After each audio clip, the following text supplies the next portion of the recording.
To understand this mess, let's recap what's happened. The government triggered Article 50 on the 29th of March 2017. Since then, we've been negotiating the terms of Brexit with the EU. This was meant to finish by Friday the 29th of March 2019, or Brexit Day. But they took longer than expected, and Parliament didn't support the deal that May came back with.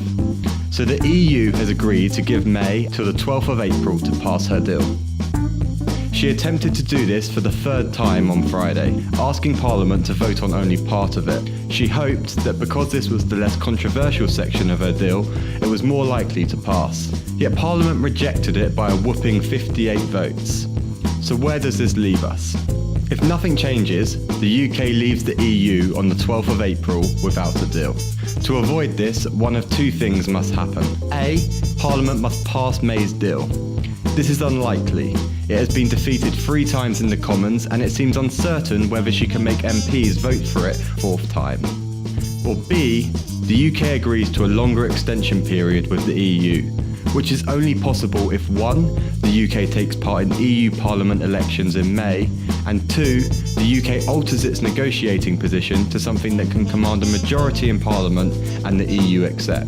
This Monday, MPs will hold indicative votes to see if any of the Brexit outcomes have the support of the Commons.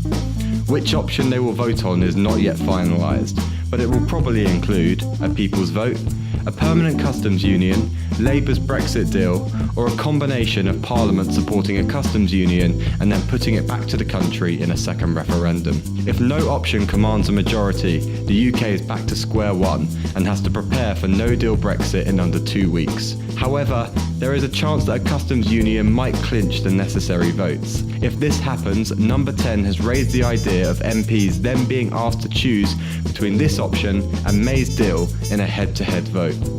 The customs union would probably win, but what happens then is uncertain. May would have to decide whether to honour the indicative will of Parliament, or resign, call a general election, or announce a second referendum.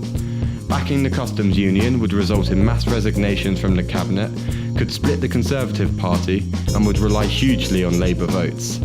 However, a general election is unlikely to solve Parliament's impasse, and May has shown little appetite for a people's vote.